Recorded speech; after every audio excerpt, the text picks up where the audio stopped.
se diseñó la familia Cortex. Lo habíamos visto en las primeras clases y después paulatinamente lo fuimos reafirmando. En primer lugar, fue diseñado, y esto es fundamental, para bajo consumo.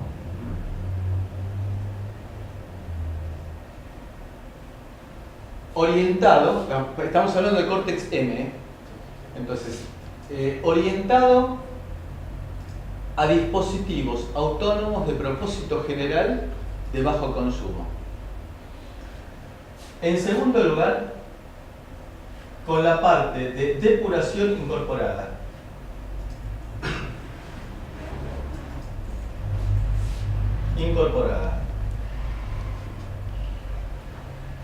Es decir, que en nuestro caso, lo que habíamos mencionado como JTAG, que es, en realidad hay toda una serie de alternativas opcionales. De acuerdo con el micro que nosotros utilicemos, será la forma de depuración que viene incorporada con el micro. Más o menos con la misma filosofía, pero es el equivalente de los accesorios del automóvil. Entonces yo compro un modelo básico y después tengo ciertos accesorios que me van a permitir, por ejemplo, hacer un tracing pensado ya para sistemas operativos.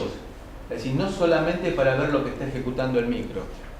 Algo equivalente a ir sacando printf por la consola cada vez que pasa por una determinada tarea. Entonces, depuración incorporada, pero hay opcionales, de acuerdo desde las formas más sencillas hasta las formas más elaboradas, parecidas a las que se tiene para Cortex A. Con lo cual, estamos diciendo que de acuerdo con el micro que nosotros utilicemos, va a ser la forma de depuración que tenga para poder trabajar. ¿Y qué es lo que yo puedo chusmear? Es decir, ¿voy a poder chusmear el estado en tiempo casi real de una variable o no? Entonces, si tengo un Cortex M0 o un Cortex M4 de la línea económica, no lo voy a poder hacer. Si tengo el modelo full turbo, sí lo voy a poder hacer. Y la tercera, es decir, cada uno le va a dar el orden de acuerdo con su predilección. La tercera era el diseño para trabajar, diseñado el microcontrolador para trabajar en lenguaje C. La arquitectura del micro fue pensada para trabajar sobre el lenguaje C, con lo cual nos aparecen cierto tipo de funciones implementadas de una manera muy natural y muy fácil. ¿Se acuerdan las instrucciones if, then? Obviamente eso está orientado a trabajar muy eficientemente con un lenguaje de alto nivel como es el C. Arrancando de estas premisas, entonces las implementaciones de Cortex, dijimos que esto es un muy breve repaso, abuelo de pájaro para engancharnos. Cortex A es el caro, es el que tiene todos los lujos, es el Audi, el BMW o el Mercedes.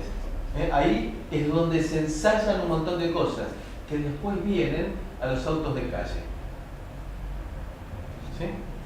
Entonces, Cortex A son los micros caros con un montón de funciones que a nosotros mayoritariamente no nos interesan. Cortex R está orientada a dispositivos que tienen que trabajar en tiempo real y con una alta eficiencia. Por ejemplo, el sistema ABS de un auto. Ahí no podemos caer en un sistema estocástico que digamos que va a frenar bien un día de lluvia el 70% de las veces, sino que yo tengo que garantizar el tiempo de respuesta. Lo mismo que para el airbag, digamos que hay mucho de Cortex R orientado a trabajar muy eficientemente en tiempo real en la parte automotriz. Y para los mortales, para nosotros nos quedan los Cortex M, que están orientadas a aplicaciones de bajo costo de propósito general. Lo que pasa que con el avance de la tecnología y de las prestaciones, eso de propósito general cada vez va con más cosas.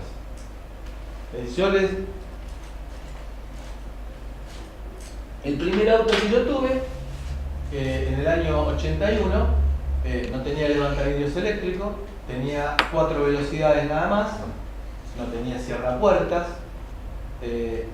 bueno, y no tenía aire acondicionado. Y fíjense cómo, llevándolo a este caso, lo que serían hoy aplicaciones de propósito general, han subido automáticamente, y lo que consumía ni se imagina, ¿no? Es decir, que hacía, yendo a 80 km por hora, hacía 12 km por litro. Es decir, que hoy en día eso es vergonzante. Se llega con la misma cilindrada a un 60-70% más de rendimiento. Se subió, debido a las innovaciones tecnológicas, se subió el concepto de propósito general. Entonces, hoy un dispositivo de propósito general para nosotros tiene que ser capaz de hacer un filtrado digital. Lo que hace 20 años estaba reservado a los procesadores digitales de señales, hoy se lo exigimos. Entonces estamos haciendo una serie de muestras de adquisición y le hacemos una asignación ponderada, de manera que le hagamos un filtrado digital y hasta podemos llegar a hacer estadística en tiempo real. Conclusión, los autos de calle de hoy tienen muchas cosas de lo que primero se fueron probando en los vehículos de alta gama, es decir, en los Cortex-A. Cortex M0 es un micro muy simple, muy sencillo, orientado a competir abiertamente con los micros de 8 bits, y lo desplazaron. Cortex M0 Plus es más eficiente en cuanto al uso de energía, tiene más compuertas, tiene mayor cantidad de prestaciones, tiene, por ejemplo, la posibilidad de modificar el nivel de la ubicación del vector de interrupciones, trabaja distinta la prioridad de las interrupciones. El M0 Plus, digamos que es el que realmente tiene sentido utilizar hoy en día. El costo es, digamos, el M0 aparece solamente para aplicaciones que requieren trabajar con muy bajo costo.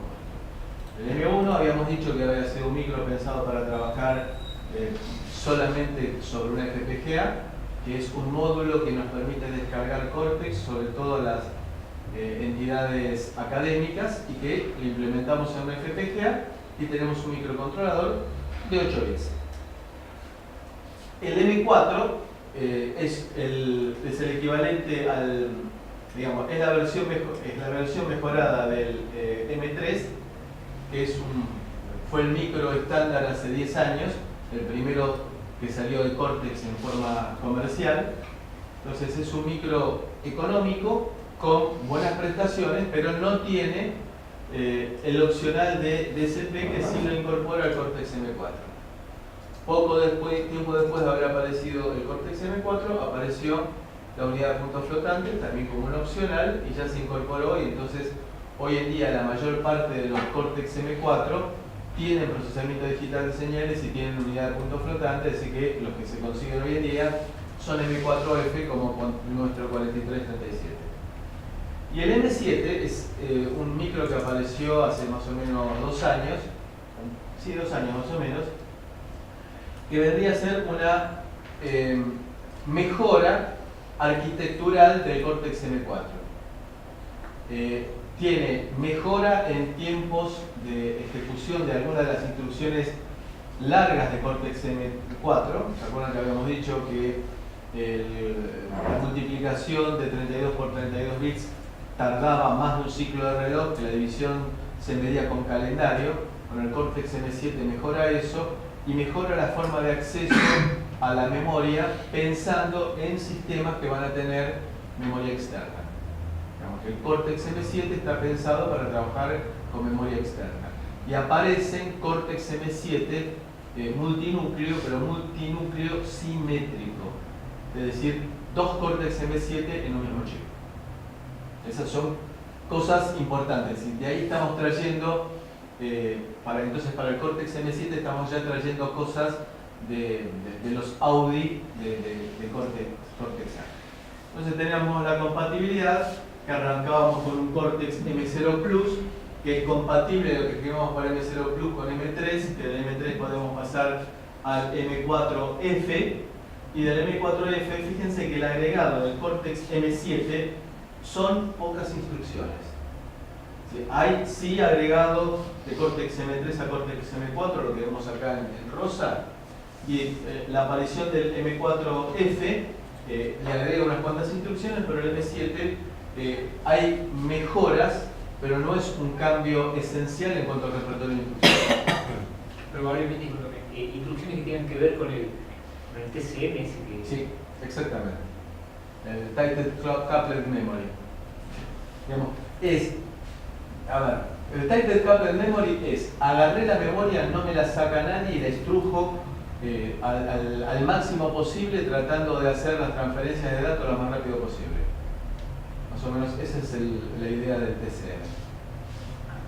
Y eso, discúlpeme, no le quita que sea, como habíamos dicho, predecible las instrucciones. Determinístico. ¿Por qué? Porque, digamos, la manipulación de datos duplicados, más que nada por el tema del calle. ¿Cómo puedo predecir si realmente determinadas instrucciones están o no en calle y puedo definir? Pero para tener caché tenés que tener MMU, ¿Sí? no MPU. El M7 no tiene calle. En el M7 hay algunas opciones que tienen MMU, pero no está. A ver, ¿vos vas a pretender que tu teléfono celular sea determinístico? No. Entonces, en el caso que yo quiera trabajar con MMU, estoy admitiendo que no va a ser, cuando use la MMU para, como vos bien decís, el hit rate de la memoria caché, ahí no puede ser determinístico. A ver, si vamos a ser muy prolijos en la definición de determinismo, podemos llegar a decir que siempre que se den exactamente las mismas condiciones, se va a reproducir de la misma manera el resultado. Ahora, lograr que se reproduzcan las mismas condiciones es muy difícil. Con lo cual, desde el punto de vista práctico, cuando estoy utilizando la MMU y estoy manejando memoria de caché, no me está preocupando el determinismo. ¿Siguieron todos el razonamiento? ¿Se perdieron? La memoria caché es lo que tienen los micros de PC, que está bien pegadito al micro, porque el micro corre a una velocidad mucho mayor que la memoria dinámica. Entonces, lo que hace un algoritmo es copiar de la memoria dinámica a esa memoria que está bien pegadita al micro y que corre a la velocidad del micro. Con algoritmos muy eficientes que van viendo qué es lo que estoy haciendo, entonces me va trayendo las partes próximas del programa a donde yo estoy ejecutando ahora. Y las partes de datos también, si quiero tener doble memoria caché, de datos y de código. Cuando se produce un salto que no estaba pensado, la memoria caché queda desactualizada. Y el programa se ejecuta solamente en la memoria caché, nunca en la memoria principal, en los gigabytes de memoria principal. Con lo cual, lo que tengo que hacer es, entre comillas, perder tiempo copiando de la memoria principal a la memoria caché para ejecutar. No entremos en detalle de los varios niveles de memoria caché, no es el objetivo de lo que estoy tratando de aclarar. Entonces, va a depender si el dato o la instrucción que yo quiero encontrar se encuentra o no se encuentra en la memoria caché para saber el tiempo que tarda en ejecutarse una instrucción. Entonces, desde ese punto de vista, ahí se me fue al diablo el determinismo. Ahora, tengo que saber bien claramente que cuando yo estoy trabajando de esa forma, voy a estar utilizando la memoria dinámica de mi microcontrolador para la parte que no tenga que ser estrictamente determinística. Es decir, yo puedo llegar a tener una porción de memoria RAM estática dentro del micro o externa al micro, pero en la cual ahí tengo siempre los datos y no tengo que estar pendiente del swapping que se me haga entre la memoria principal y la memoria cache.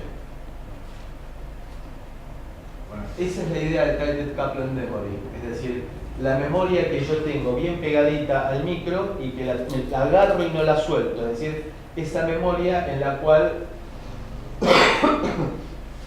no tengo que estar esperando los avatares que significa el rellenado de la memoria cache. ¿Quedó más o menos claro? Volvemos entonces a la compatibilidad, que siempre son compatibles hacia arriba. Una de las apariciones importantes había sido la Single Instruction Multiple Data, que habíamos mencionado que era la posibilidad de hacer en una sola instrucción dos operaciones, lo cual es muy razonable cuando nosotros estamos trabajando con conversores analógico digital de 10 o de 12 bits, con lo cual sería un desperdicio meter 12 bits en un registro de 32, estoy desperdiciando demasiados bits. Entonces desperdicio menos si en lugar de poner una muestra en un registro de 32 bits, pongo dos muestras, una en cada hardware, y con lo cual si meto en otro registro dos coeficientes, así en un SAM, en Single Instruction Multiple Data, proceso dos muestras en una sola instrucción. Esto es útil cuando yo quiero trabajar fundamentalmente con filtrado o con las transformadas de Fourier. Es decir, que no está orientado al procesamiento de audio exclusivamente, sino que si empezamos a mirar un poquito, voy a encontrar un montonazo de aplicaciones. Por ejemplo, montones de aplicaciones en mecánica. ¿En qué? ¿Ustedes vieron alguna vez alguna película o en vivo lo que es una rotativa impresora de diarios? La velocidad a la cual se mueve. Pasan todos los días que son movidos, normalmente que los corten. Claro, cuando se están imprimiendo, son unos rodillos enormes que pesan toneladas. Ahora, ¿ustedes se imaginan si se llega a romper un rodamiento de ahí lo que pasa? Entonces, los rodamientos no se rompen, aparte de esa calidad y con lo que cuestan, no se rompen de un día para el otro, sino que es lo mismo que pasa con el auto, se empiezan a, entre comillas, picar. ¿Qué significa picar? Se empieza alguno de los rodamientos a deformarse y se producen vibraciones subsónicas. Entonces, ¿qué pasa si yo hago un filtro digital que pueda ir barriendo en frecuencia desde una centésima de hertz hasta el rango que empieza la frecuencia audible? Entonces, al hacer el barrido detecto la aparición de una frecuencia subsónica que está indicando de que hay un rodamiento que está empezando a fallar. Si no es solamente irme a Oroño y Pellegrini y ponerme a medir qué nivel de ruido tengo, y bueno, ahora en día ya puedo saber qué nivel de ruido tengo, cuántos dB y la distribución espectral del ruido. Es una aplicación muy linda para hacer, pero también tengo otro tipo de aplicaciones que puedo utilizar filtros digitales. Puedo usar filtros digitales para procesar señales adquiridas de espectrómetros, de medidores nucleares, bueno, montones de cosas que puedo llegar a hacer por medio del filtrado digital. Nos apareció el CMSIS con sus bibliotecas y habíamos visto que teníamos un montón de funciones ya implementadas, que me aparece la posibilidad de hacer un filtro digital muy rápidamente, muy simplemente, mejorando con la unidad de punto flotante el tiempo de ejecución de las instrucciones complejas. Es la unidad de punto flotante compatible con IEEE. Nos apareció con nuestro 4337 el doble núcleo asimétrico, es decir, tener dos núcleos distintos que comparten dinámicamente la memoria, un poquito la forma en la cual se comunicaban los dos micros entre sí a través de una memoria intermedia compartida. Entonces teníamos la posibilidad de dedicar un núcleo a una función y el otro núcleo a otra función alterna, como por ejemplo podría ser que el Cortex M0 fuera el encargado de manejar entradas y salidas. Cortex M7, 2 puntos. Y acá entra un tema que es medio escabroso. ¿Qué herramientas tengo para el Cortex M7?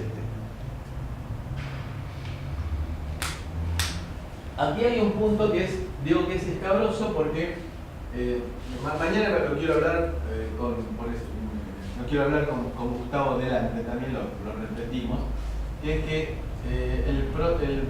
la EduCIA fue un producto académico originado cuando surgió la CIA, que el precio de la CIA es una placa excepcional, muy bien diseñada, que cumple un requerimiento, pero que el costo lo hacía inaccesible para la estructura universitaria. Piensen que cada puesto de trabajo se lleva como 250 a 300 dólares. Es decir, sí, no más. Bueno. Por eso, en su momento propusimos que se hiciera una versión subequipada, que es la EduCIA. Pero ahí se quedó. Es decir, el esfuerzo que significó la CIA y la EduCIA no se desperdigó como se había imaginado en un comienzo con la aparición de distintas vertientes, porque se había dicho que iba a haber una CIA Freescale, después una CIA Intel, una CIA Xilinx, algunas de las cuales se implementaron, otras no se llegaron a implementar. Y nos quedamos. Con el Cortex M7, acá nos encontramos con que, ¿dónde encontramos una herramienta de hardware para trabajar con Cortex M7? ¿Y qué entorno de desarrollo nos propone? Y vamos a ver después, lo que viene a continuación, que nos vamos a encontrar con otro problema adicional, que es el entorno de desarrollo, que en el caso de los micros más nuevos, los que están pensados para trabajar sobre Internet de las Cosas, la herramienta de desarrollo que se utiliza, hasta donde yo conozco, es el Keil. Claro, el Keil está soportado por ARM, es propietario de ARM. Entonces, todas las demás herramientas tienen que proveer un montón de funcionalidades, de estar atribuyendo a cada zona de memoria y a cada periférico funcionalidades que me las da Keil en forma gratuita. Entonces, es un punto bastante escabroso de para dónde vamos, qué es lo que hacemos en el futuro. Bueno, Cortex M7, ¿qué es? Es un nuevo jugador. El Cortex M7 mejora los tiempos de ejecución, de multiplicación y de suma en forma significativa, trabaja a mucha mayor velocidad, a mayor velocidad, y fíjense, las MAC, la multiplicación y acumulación requerían de 2 a 4 instrucciones, mientras que en el caso de Cortex M7 solamente un ciclo. Ojo, cambia la arquitectura, y vamos a ver por qué. Con lo cual me lleva a mí a tratar de modificar el código para utilizar las instrucciones de MAC lo más que pueda, porque son mucho más eficientes. Aparece el Cortex M7 en aplicaciones de audio profesional, porque me permite hacer filtrados a mucha mayor velocidad y con mucho mayor ancho de banda. Es decir, puedo llegar a trabajar en toda la banda de audio, por ejemplo. Puedo llegar a hacer los que en su época eran bastante populares, hoy en día ya no, los home theater, el 5.1 o 7.1, que hoy en día la tendencia es que sea 7.1, bueno, lo puedo hacer de una forma muy sencilla y en el cual el micro trabaja descansado, no transpirando como un Cortex M4, e imposible para un Cortex M3. Entonces, el Cortex M7 es una evolución de la arquitectura de la arquitectura 7. Sigue siendo todavía arquitectura 7, pero mejorada. Entonces arrancamos con el M0 Plus, es decir, el M0 y el M0 Plus son mejoras.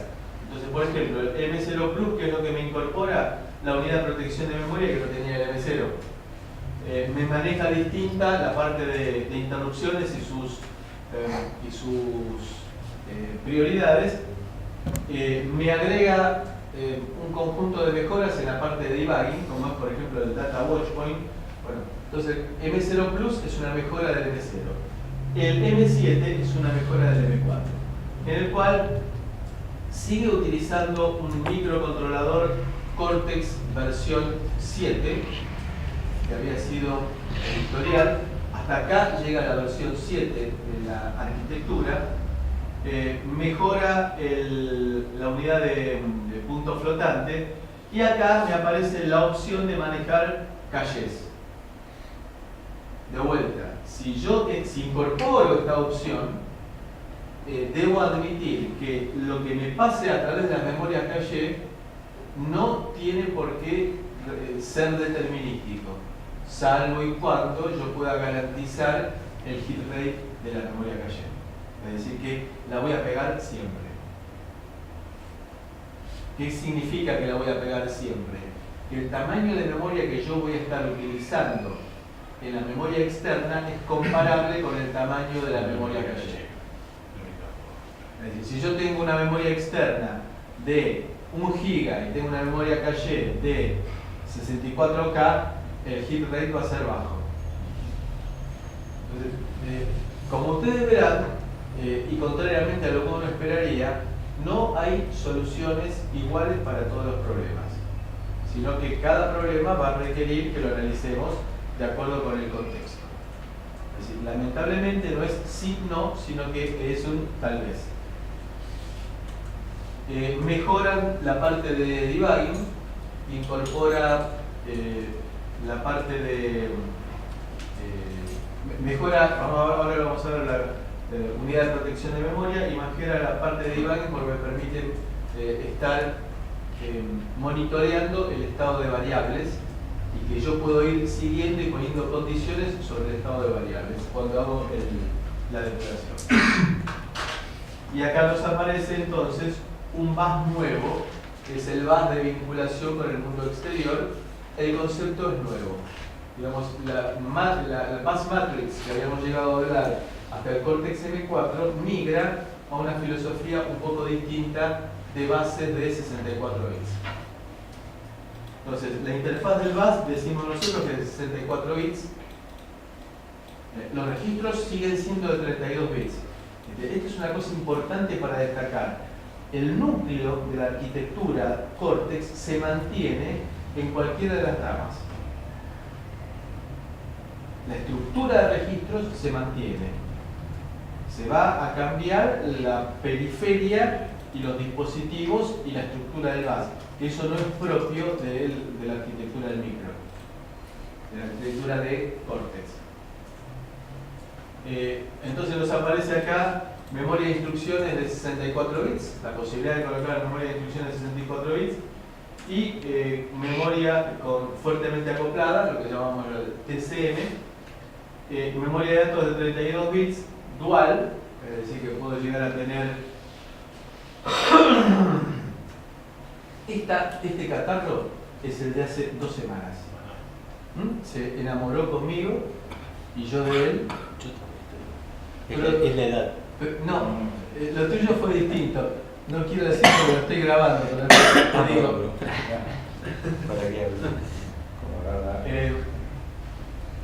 El gol de Coco. El gol de Coco.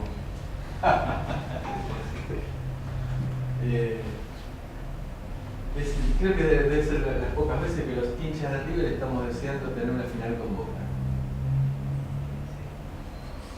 Los de Boca, por primera vez, creo que no están deseando tener una final con River.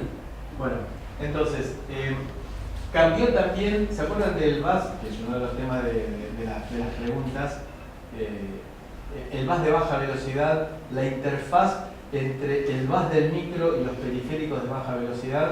Bueno, cambia también la filosofía. No vamos a entrar en detalle porque lo que estamos haciendo es una avanzada. Nosotros nos concentramos de una manera más o menos exhaustiva en Cortex M4 y en Cortex M0, y acá lo que estamos diciendo es la perspectiva, que es lo que, en lo que tenemos que estar pensando para un futuro inmediato. Cambia la filosofía de manejo de los periféricos en cuanto a que cambia la estructura de ese puente que vinculaba el bus de alta velocidad pegado al micro con el bus de baja velocidad pegado a los periféricos. Y la arquitectura Cortex tiene, fíjense, la parte de debugging es todo esto que vemos acá. Es decir, la parte de debugging, ¿ustedes han entrado alguna vez en el sitio de ARM? Mire, es un poquito, pero muy Yo les recomiendo que entren y que ahí empiecen a buscar. Hay una enorme cantidad de webinars, de tutoriales, es muy rico. Uno puede llegar a descargar presentaciones completas y hay una serie de webinars, después les voy a pasar el dato, que ahora no me lo acuerdo de memoria, de un tipo que da unos webinars espectaculares, que yo los uso mucho como referencia. Les recomiendo que con tiempo, es ese tipo de cosas que hay que hacer con un par de horas. No decir que descargo esto y lo leo después, porque la experiencia indica que eso no se hace nunca. Y que sentándose con tiempo, mirando, uno puede llegar a encontrar una cantidad de documentación realmente muy importante y muy buena. Y hay también, por ejemplo, carreras para estudiar dentro de ARM. Uno puede llegar a generarse un título de instructor de ARM. Yo hice algunos de los exámenes, son unas cosas, pero es para dedicarle mucho tiempo a estudiar. Supongo yo que lograr eso en el primer mundo debe tener rédito a nivel de asesorías y de posibilidad de trabajar en equipos, ¿no? Bueno, decíamos entonces, la parte de debugging se ve muy incrementada justamente porque el debugging pasa a ser, debido a la velocidad y las características que tiene el micro, la opción de memoria caché, el debugging pasa a ser una cosa bastante más seria. Entonces el ETM, el Embedded Trace Macro Cell M7, lo que hace es un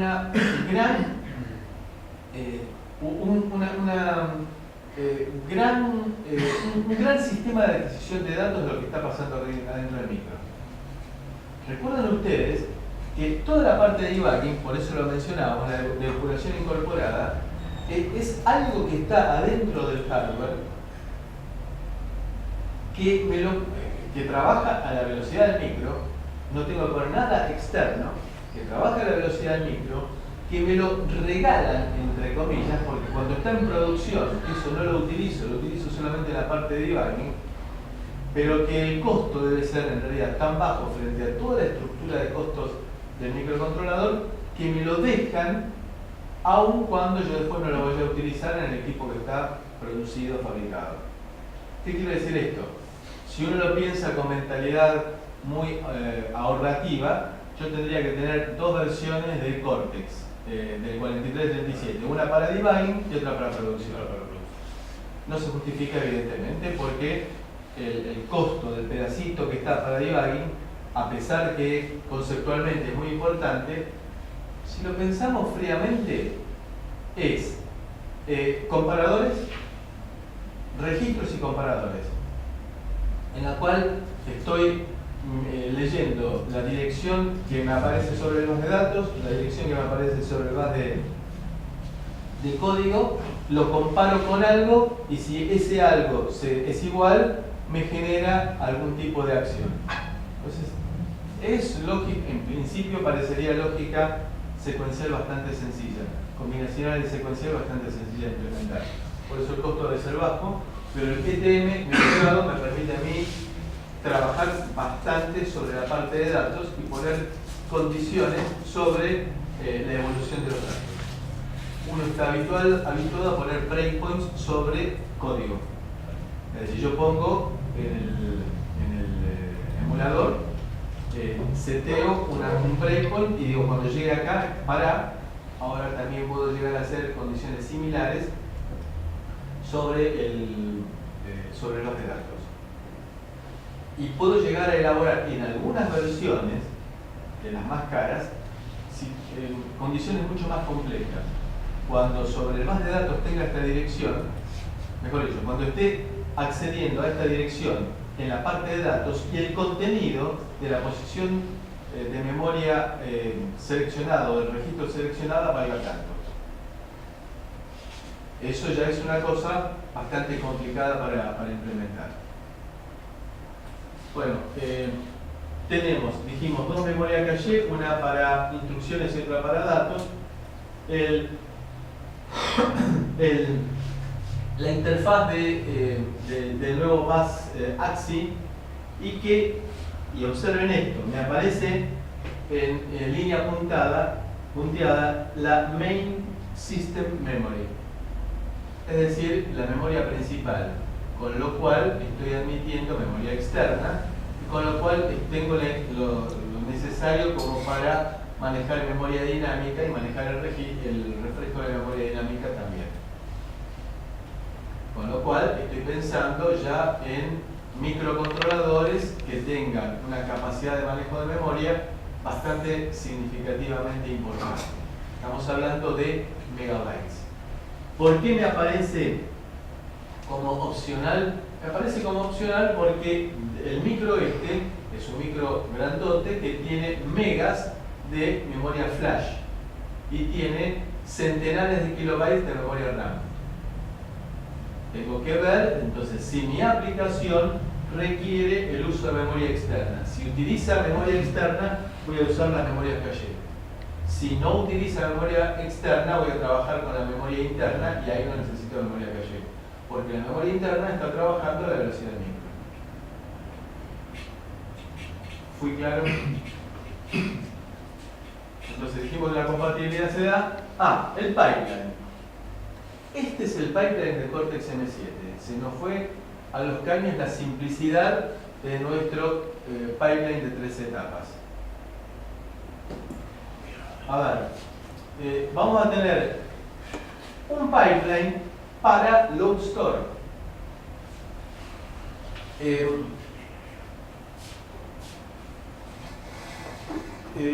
La arquitectura de ARM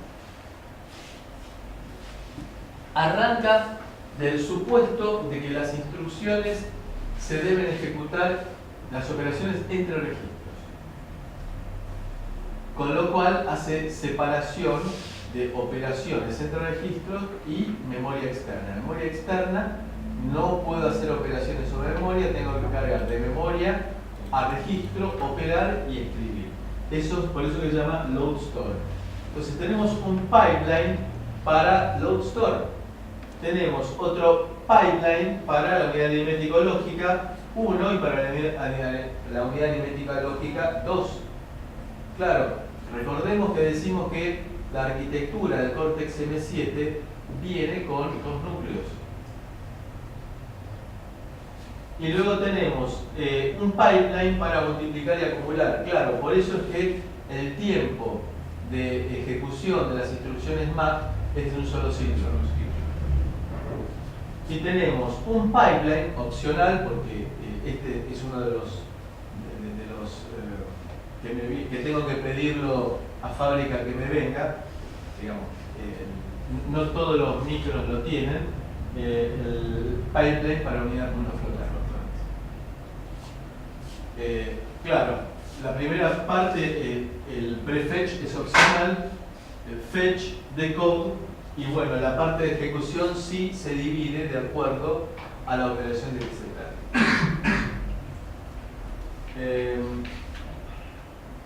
Inclusive, ahora me lo voy a fijar ahora en el intervalo, le cambiaron, ya las cosas no son como antes. ¿Qué era para nosotros RISC? Reduce. Ya no más, reduced no más. Reduce, pero no tanto. No, pero después me voy a fijar en la palabra que utilizan para R, para la RS, pero cambió por completo el significado de la R. Bueno, entonces decimos que Para la parte de datos manejamos 32 bits con pipeline de 32 bits dual para el manejo de datos. Para la parte de instrucciones tenemos el pipeline sobre 64 bits y que evidentemente la filosofía de manejo, a pesar que sigue siendo arquitectura 7, la filosofía de manejo es bastante distinta. Ahora, me tengo que meter a este nivel en base a lo que yo conozco de Cortex M4. No tengo por qué entrar a analizar en detalle profundo el pipeline. En el caso del Cortex M4, ¿podía vivir yo sin saber cómo funcionaba el pipeline? Si yo les decía simplemente que cada instrucción se ejecuta en un ciclo de reloj y ustedes me creían, no teníamos por qué saber cómo funcionaba el pipeline. Entonces, de igual manera, esta estructura de pipeline, que es bastante más compleja, no es imprescindible, desde el punto de vista del usuario final, no es imprescindible que me dedique a analizarla.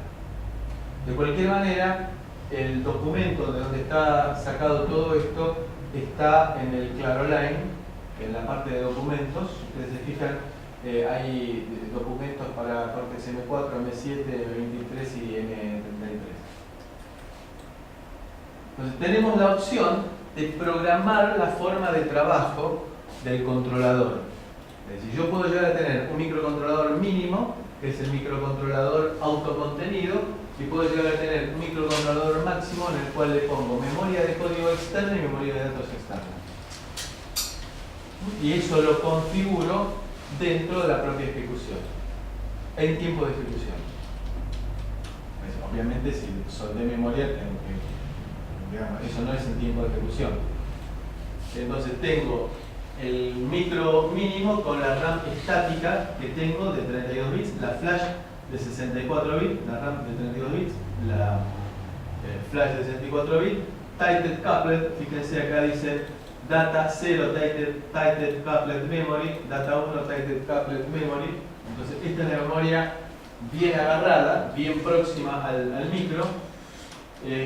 Y después empiezo a colocarle memoria externa. Para ahí, cuando le coloco memoria externa, tengo que colocarle memoria flash externa y empieza a trabajar el bus AXI, y ahí empiezan a trabajar también las memorias caché. Pero fíjense, y esto es lo que habíamos dicho antes, que si yo quiero trabajar en la parte determinística, lo que a mí me interesa que sea determinístico lo tengo que poner acá. Y acá tendré que utilizarlo, bueno, con todos los riesgos que significa la memoria caché, y que el hit rate, digamos, no es algo que yo pueda manejar a priori. Sí. Puede ser que hayan creado esta estructura con el objeto de obtener micros muy baratos sin memoria, digamos, que uno tenga que agregar una QSPI, por ejemplo, y tener todo su programa afuera, y aún así corra rápido por el hecho de tener el tema de los cajones. La memoria SPI externa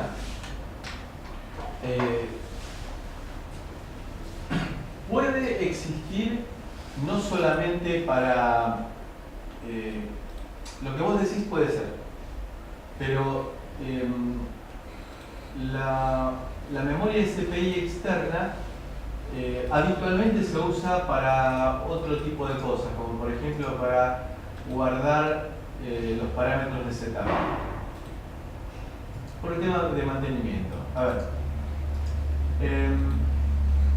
supongo que es una pregunta interesante. No que hacemos un paréntesis y salimos del tema, pero me parece que es interesante. Uno a veces agarra esas plaquetas grandes de control y ve que tienen un montón de dispositivos de montaje superficial y un zócalo con una memoria SPI. Y uno dice, ¿por qué lo pusieron en el zócalo una memoria SPI que puede ser de 64 kilobytes, por ejemplo? Y uno dice, ¿por qué cuerno? Por el tema del service. Y eso me pasó. Imagínense que tienen una extrusora de plástico. Una extrusora de plástico es una máquina que hoy hace baldes, mañana hace palanganas, pasado hacia cucharitas de plástico, y para cada una de esos productos se requiere una matriz. Entonces viene José Setup, le tengo que pagar y me ajusta la máquina para que la matriz de baldes me haga los mejores baldes del país.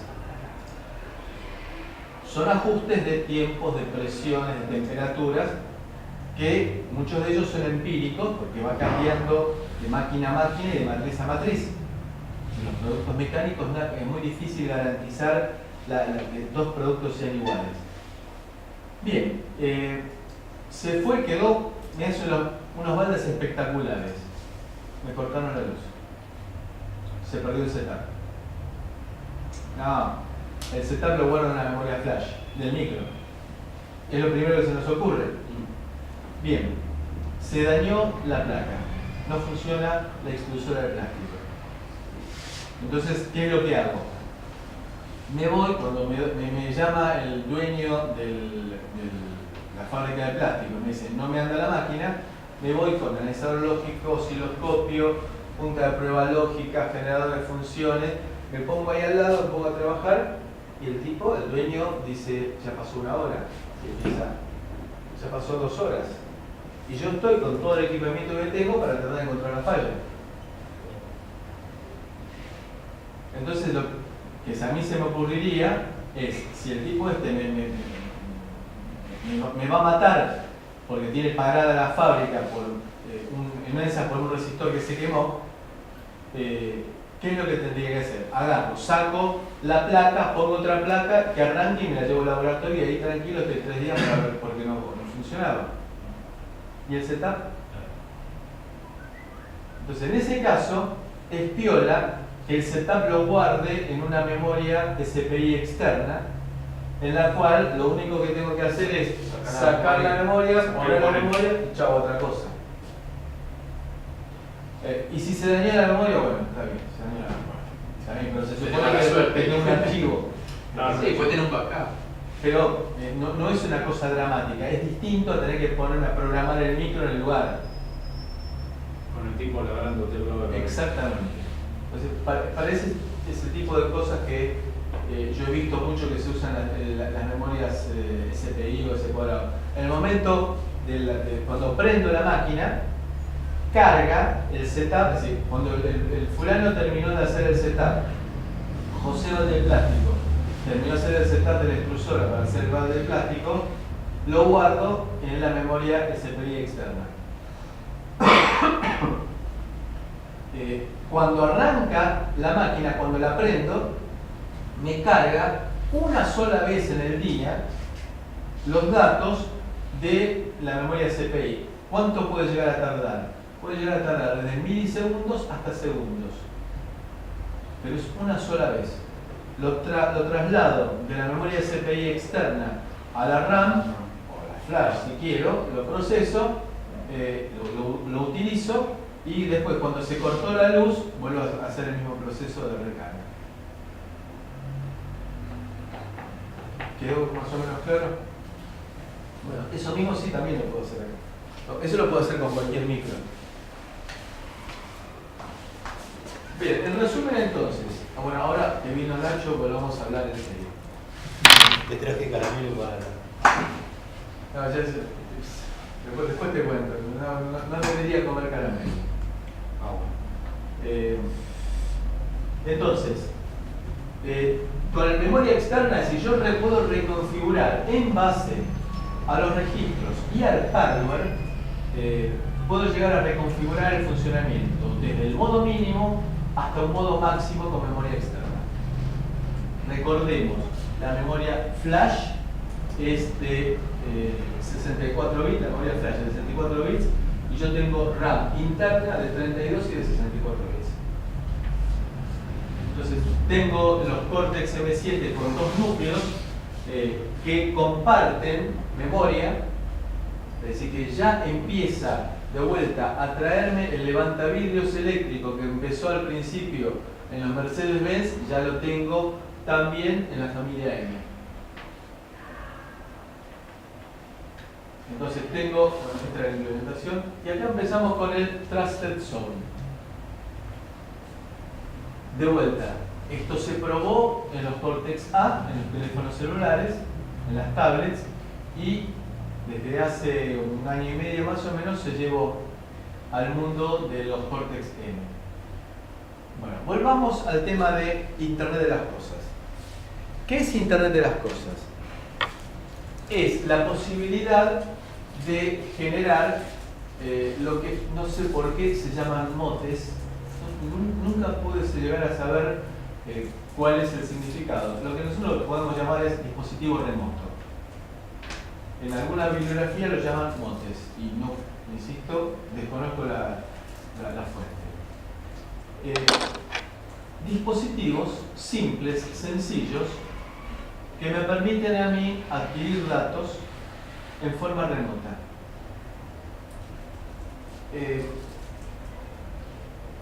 En Rosario no tanto, pero por ejemplo en Buenos Aires es terrible el estacionamiento en muchas zonas de Buenos Aires, no solamente en el centro, sino también en barrios. Yo viví un par de años en el barrio de Belgrano, dejaba el auto, yo vuelvo normalmente de trabajar tarde, estacionaba el auto tipo 10 de la noche, lo estacionaba a una cuadra de mi casa, no había problema, pero un día necesité el auto al mediodía. Entonces me fui, cuando volví, tipo 3 de la tarde, lo tuve que dejar a 6 cuadras.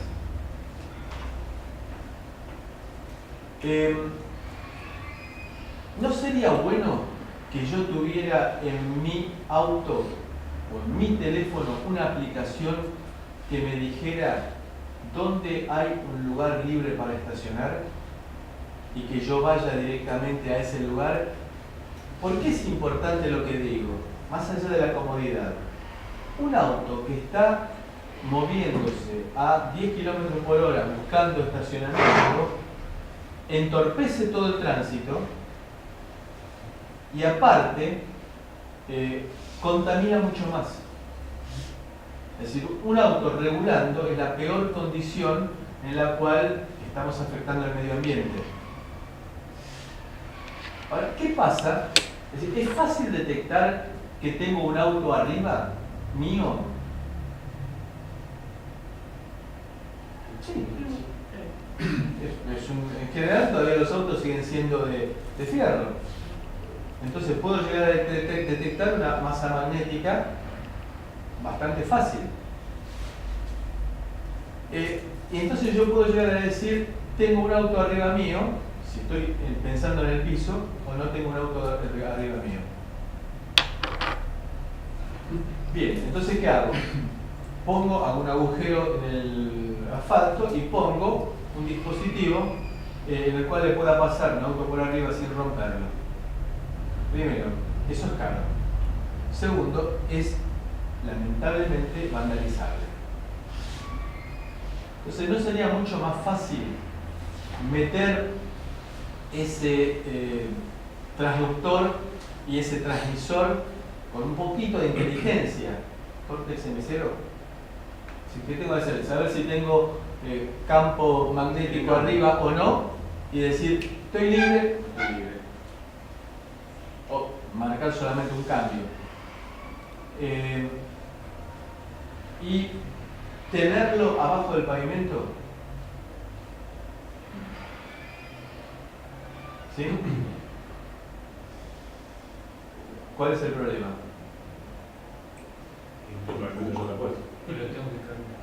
¿Cómo le cambio las pilas?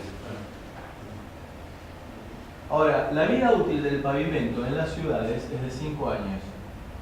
Entonces, yo un dispositivo que tenga una vida útil de batería de 5 años, ya resolvió el problema. A eso es lo que estamos tendiendo actualmente. A ver, ¿tengo que hacer yo transmitir mucha información? No. ¿Sí? No. ¿Cada cuánto? No hace falta que se entienda. A lo sumo cuando detecto un cambio. Entonces, Bien, una aplicación bastante interesante. Primer caso, Internet de las Cosas. Yo voy a crear un dispositivo que lo voy a enterrar, le tiro el asfalto encima, garantizo que me dure 10 años, por ejemplo, de manera que cuando a los 5 años tenga que cambiar de vuelta el asfalto, no se haya deteriorado la alimentación. Resolvió un problema. Internet de las Cosas. Luminarias en las grandes ciudades. ¿Cómo es el mecanismo actual que se utiliza todavía mucho? Un camioncito que va mirando a ver si hay alguna luminaria. Si hay alguna luminaria, le dice: che, la luminaria 4 de Pellegrini.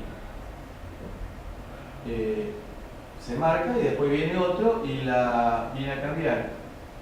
Pero ve que está funcionando porque tiene un falso contacto. O el arrancador estaba fallando. O al revés, la que está prendida, es decir, que el tipo tiene que andar dando vueltas de día y de noche porque una de esas después está prendida cuando debería estar apagada durante el día. Ahora, fíjense, tener un camión que esté haciendo ese tipo de vuelta, movimiento a velocidad de un camión que se está moviendo mirando las luces, es algo muy primitivo. Entonces, ¿qué pasa si coloco un zócalo inteligente? ¿Qué es un zócalo inteligente? Un zócalo que mide si hay circulación de corriente o no hay circulación de corriente por la luminaria. Y de la misma manera que antes el sensor que estaba abajo del pavimento me avisaba si tenía un auto encima o no lo tenía, exactamente de la misma manera ahora me va a estar indicando que está consumiendo o no está consumiendo la lámpara. Entonces yo puedo llegar a tener un mapa de consumo. Entonces, durante el día deberían estar apagadas todas las luces y ahí me va a estar marcando que hay una luz encendida. Entonces, ahora no mando un camión que vaya midiendo, sino un camión que vaya a repararla. Acá es un caso distinto, porque no tengo problema de consumo eléctrico. Es decir, no es que tengo que estar enterrado bajo tierra, sino que estoy alimentado de 220. Bien, otro caso. Medición de consumo de agua o de gas, cualquiera de las dos. Smart Cities. Estoy hablando de Smart Cities, porque es lo más fácil para introducir el tema. Medidor de consumo de agua o de gas. ¿Por qué hago estos? En primer lugar, porque me interesa medirlo minuto a minuto, el consumo. No. Una vez por mes, 2 veces por mes, no más que eso. Y no puedo mandar 220 a ninguno de los dos. Con lo cual, parecido al caso del sensor que me mide si tengo un auto encima o no.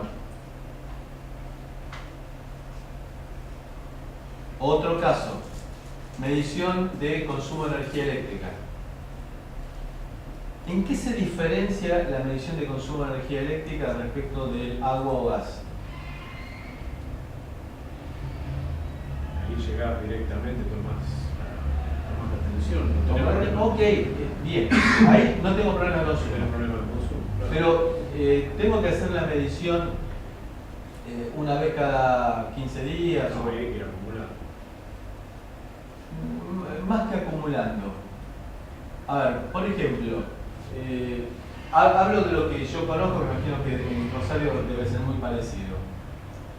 El consumo importante, mejor dicho, buena parte del consumo en la ciudad de Buenos Aires se hace en el microcentro durante el día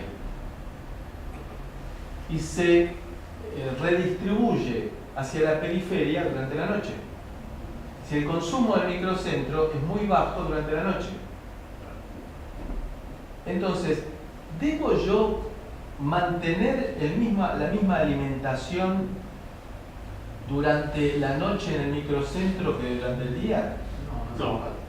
No, al revés. Puedo aprovechar redistribuyendo, desconectando o bajando el nivel de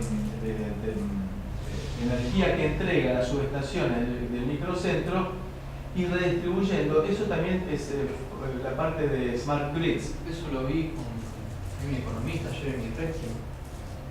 Es probable. Con el sistema, claro, el sistema interconectado lo hace Sí. a nivel de ciudades. Claro, bueno, Jeremy Reskin, que habla sobre lo que era la tercera revolución industrial y la economía del hidrógeno y hacer una convergencia con internet como medio de comunicación hegemónico, habla de eso, de la redistribución del consumo dentro de una misma ciudad, para hacer justamente eso que vos decís. Que actualmente él dice que no se hace en ningún lado del mundo y es más eficiente si lo hacemos. Aprovechamos muchísimo. Por ejemplo, las ciudades balnearias. Una ciudad chica, como por ejemplo Pinamar.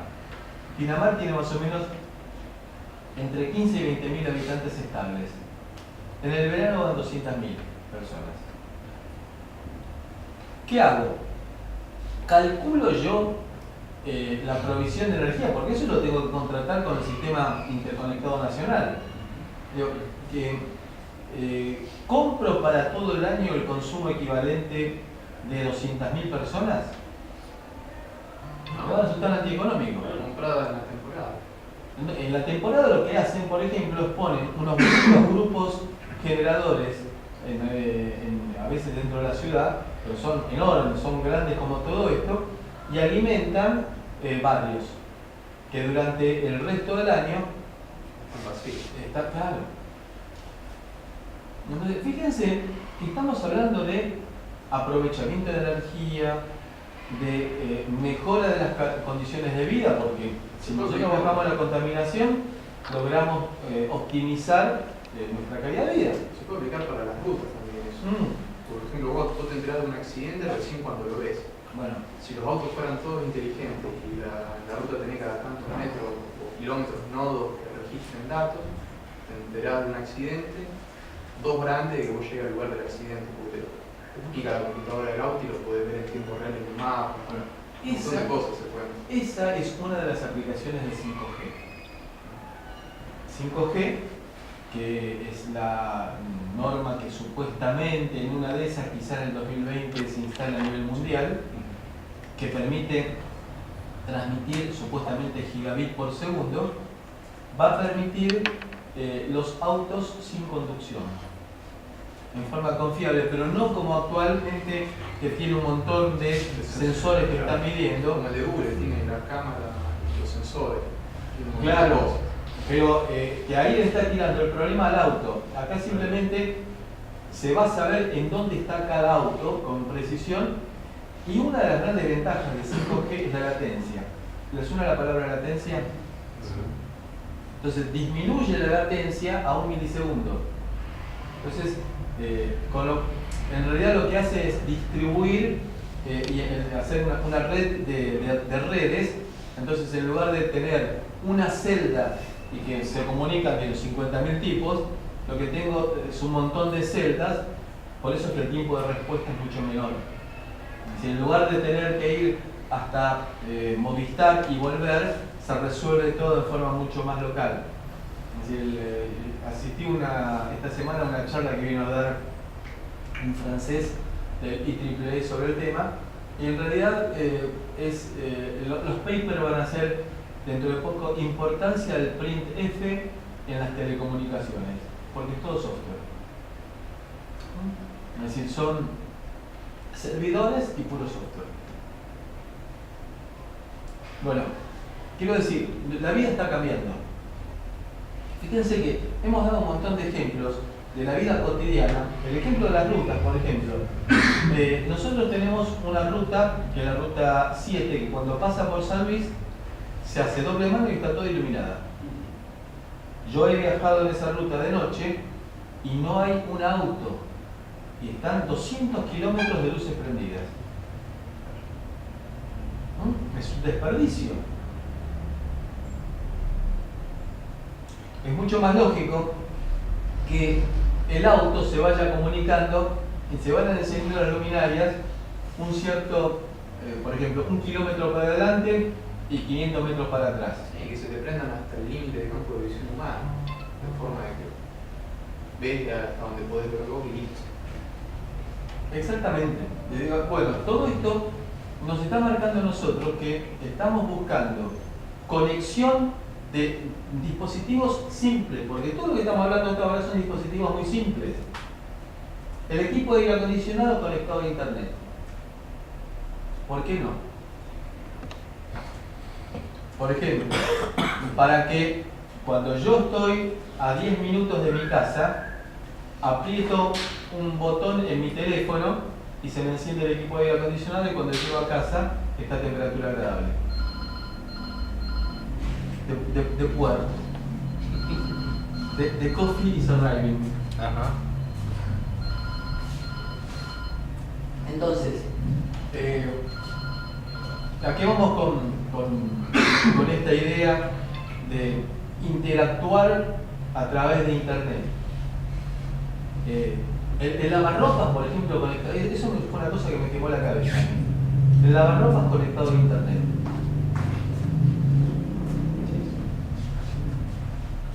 ¿Para qué? En muchos lugares del mundo, el costo de la energía eléctrica depende del día y de la hora. Es decir, a mí me tocó en España ver que a la mañana, aparte del pronóstico del tiempo, en el noticiero de televisión, dicen también el costo de la energía eléctrica en ese día. ¿Por qué? Porque tiene una matriz muy diversificada. Tiene energía eólica, energía solar, térmica, hidráulica y nuclear. Entonces, si resulta que en la zona del Mediterráneo está nublado, baja la producción de energía solar. Sube la energía térmica, la energía solar está subvencionada, la energía térmica no, la energía eléctrica ese día va a ser más cara. Y durante el día también, lo cual también es lógico, porque un tema de demanda, de tratar de disuadir el consumo de energía en los horarios pico. Entonces, mi lavarropas conectado a internet me permite saber a qué hora, porque me lo dice el proveedor de energía eléctrica, a qué hora es menor el costo de la energía eléctrica. Y hoy en día los lavarropas son silenciosos, es decir, que funcione. De hecho, yo lo hago, pongo el lavarropas cuando me voy a dormir, a la mañana siguiente ya está la ropa para colgar. Yo no me enteré, tengo buen sueño y me entero. Encima ahora se están haciendo los lavarropas que no usan agua. O que reusan el agua. Que reusan el agua también. El agua del último lavado se guarda para mucho más utilizar. ecológico. Claro. Bueno, se dan cuenta, tenemos toda nuestra vida, dejo la comida en el microondas de vuelta. Cuando estoy llegando a casa, entro y me encuentro la temperatura agradable y la comida preparada. En España había visto el negocio ofrecido creo que los prenden a la noche y eso calienta como una losa. Que, bueno, cuando cortan la calefacción, la losa queda caliente por un tiempo. Entonces, calientan a la noche, lo apagan, después queda la losa caliente y sigue calentando. Yo los vi, los calentadores que tienen abajo del piso son. Claro, sí, tienen una losa, un barro, y tienen un material que se ve Que almacena. Claro, que retiene calor, entonces. A ver, la losa retiene el calor, calienta por abajo y. Yo iba a hacer una postilla. El otro día, vos me mandaste el video de el que tiene la casa totalmente automatizada y va al odontólogos. Ahí la automatización también tiene riesgos. Bueno, el tipo decía cafetera y se prendía la cafetera, qué sé yo, riego y se regaba el parque. Y cuando llegaba decía, soy yo, y abría la puerta. Claro, soy yo. Entonces va al odontólogo y le hace un tratamiento, ¿viste? Que te pone una anestesia. Y justo llovía y no podía entrar a la casa. Entonces soy yo y no le da más pelota de vos. Sí, eso. Pero, bueno, todo tiene su riesgo. Pero bueno, ¿a qué vamos con todo esto? Estamos entrando en un mundo de aplicaciones sencillas vinculadas por internet. Que tiene dos talones aquí, o sea, la conectividad y la seguridad. Exactamente. En la Argentina, problema de conectividad no Ninguno, no. Eso es para los otros países. No dedicamos a esto. Quiera Dios que mi vida nunca depende de internet. Ni un teléfono celular. ¿Vamos a tomar café? Sí, sí, bien. Vamos a tomar café.